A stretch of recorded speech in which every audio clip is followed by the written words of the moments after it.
ಸರಿ, ಇಷ್ಟೆಲ್ಲ ಹೇಳ್ತಾ ಇರುವಂಥದ್ದು ನಿಮ್ಮ ಏನು ನೇತೃತ್ವ ಇದೆಯಲ್ಲ, ರಾಜ್ಯಾಧ್ಯಕ್ಷರೇ ಒಟ್ಟಾಗಿ ತೆಗೆದುಕೊಂಡು ಹೋಗ್ತಾ ಇಲ್ಲ ಅನ್ನುವಂಥದ್ದು ರಮೇಶ್ ಜಾರಕಿಹೊಳಿ ಅವರು ಹೇಳ್ತಾರೆ, ಕುಮಾರ್ ಬಂಗಾರಪ್ಪ ಅವರು ಹೇಳ್ತಾ ಇದ್ದಾರೆ.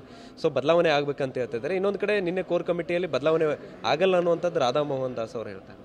ಪಾಪ ರಾಧಾ ಮೋಹನ್ ದಾಸರು ಹಾಗೆ ಹೇಳ್ಬೇಕಾಗ್ತೈತ್ರ ಅವ್ರು ಹಿಂದೆ ಅರುಣ್ ಯಾರು ನಮ್ಮ ಇನ್ನೊಬ್ಬರು ಸಿಂಗ್ ಇದ್ದಾರೆ, ಅರುಣ್ ಸಿಂಗ್ ಅವರು ಹಿಂಗೆ ಹೇಳ್ತಿದ್ರು, ಇವರು ಹಂಗೆ ಹೇಳ್ತಾರೆ. ಅದೇನು ಭಾಳೇನು ಅದು ಅಂತಿಮವಾಗಿ ನಿರ್ಣಯ ಮಾಡೋರು ನಮ್ಮ ಪ್ರಧಾನಮಂತ್ರಿಗಳು, ಅಮಿತ್ ಶಾ ಅವರು, ನಡ್ಡಾ ಅವರು.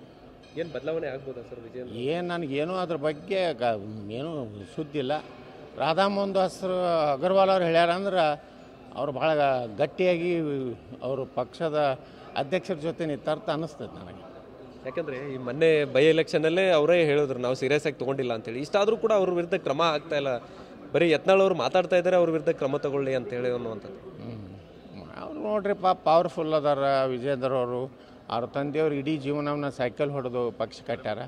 ಹಿಂಗಾಗಿ ಅವ್ರು ಒಬ್ಬರಿಗೆ ಹಕ್ಕಿದೆ ಎಲ್ಲರ ಬಗ್ಗೆ ಮಾತಾಡೋಕ್ಕೆ. ನಮಗೇನು ಹಕ್ಕಿಲ್ಲ. ನಾವು ಯಾರು ಸೈಕಲ್ ಹೊಡೆದಲ್ಲ, ಕಾರು ಹೊಡೆದಲ್ಲ. ನಾವು ಪಕ್ಷದ ಕಾರ್ಯಕರ್ತರಾಗಿ ಕೆಲಸ ಮಾಡಿದ್ದೀವಿ.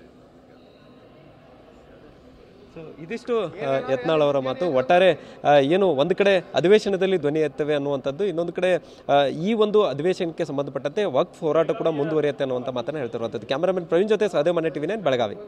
ಸರಿ, ಇಷ್ಟೆಲ್ಲ ಹೇಳ್ತಾ ಇರುವಂಥದ್ದು ನಿಮ್ಮ ಏನು ನೇತೃತ್ವ ಇದೆಯಲ್ಲ, ರಾಜ್ಯಾಧ್ಯಕ್ಷರೇ ಒಟ್ಟಾಗಿ ತೆಗೆದುಕೊಂಡು ಹೋಗ್ತಾ ಇಲ್ಲ ಅನ್ನುವಂಥದ್ದು ರಮೇಶ್ ಜಾರಕಿಹೊಳಿ ಅವರು ಹೇಳ್ತಾರೆ, ಕುಮಾರ್ ಬಂಗಾರಪ್ಪ ಅವರು ಹೇಳ್ತಾ ಇದ್ದಾರೆ. ಸೊ ಬದಲಾವಣೆ ಆಗಬೇಕಂತ ಹೇಳ್ತಾ ಇದ್ದಾರೆ. ಇನ್ನೊಂದು ಕಡೆ ನಿನ್ನೆ ಕೋರ್ ಕಮಿಟಿಯಲ್ಲಿ ಬದಲಾವಣೆ ಆಗಲ್ಲ ಅನ್ನುವಂಥದ್ದು ರಾಧಾ ಮೋಹನ್ ದಾಸ್ ಅವರು ಹೇಳ್ತಾರೆ.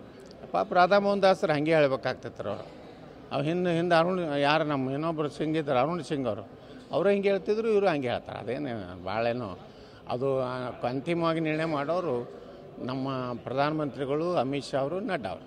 ಏನು ಬದಲಾವಣೆ ಆಗ್ಬೋದಾ ಸರ್ ವಿಜಯ್? ಏನು ನನಗೇನು ಅದ್ರ ಬಗ್ಗೆ ಏನೂ ಸುದ್ದಿಲ್ಲ. ರಾಧಾ ಮೋಹನ್ ದಾಸರು ಅಗರ್ವಾಲ್ ಅವ್ರು ಹೇಳ್ಯಾರ ಅಂದ್ರೆ ಅವ್ರು ಭಾಳ ಗಟ್ಟಿಯಾಗಿ ಅವರು ಪಕ್ಷದ ಅಧ್ಯಕ್ಷರ ಜೊತೆ ನಿಂತಾರ್ಥ ಅನ್ನಿಸ್ತದೆ ನನಗೆ. ಯಾಕಂದರೆ ಈ ಮೊನ್ನೆ ಬೈ ಎಲೆಕ್ಷನಲ್ಲೇ ಅವರೇ ಹೇಳಿದ್ರು ನಾವು ಸೀರಿಯಸ್ ಆಗಿ ತೊಗೊಂಡಿಲ್ಲ ಅಂತೇಳಿ. ಇಷ್ಟಾದರೂ ಕೂಡ ಅವ್ರ ವಿರುದ್ಧ ಕ್ರಮ ಆಗ್ತಾ ಇಲ್ಲ. ಬರೀ ಯತ್ನಾಳ್ ಅವರು ಮಾತಾಡ್ತಾ ಇದ್ದಾರೆ ಅವ್ರ ವಿರುದ್ಧ ಕ್ರಮ ತಗೊಳ್ಳಿ ಅಂತೇಳಿ ಅನ್ನುವಂಥದ್ದು. ಅವ್ರು ನೋಡ್ರಿ ಪವರ್ಫುಲ್ ಅದಾರ ವಿಜೇಂದ್ರ ಅವರು. ಅವ್ರ ತಂದೆಯವ್ರು ಇಡೀ ಜೀವನವನ್ನ ಸೈಕಲ್ ಹೊಡೆದು ಪಕ್ಷ ಕಟ್ಟಾರ.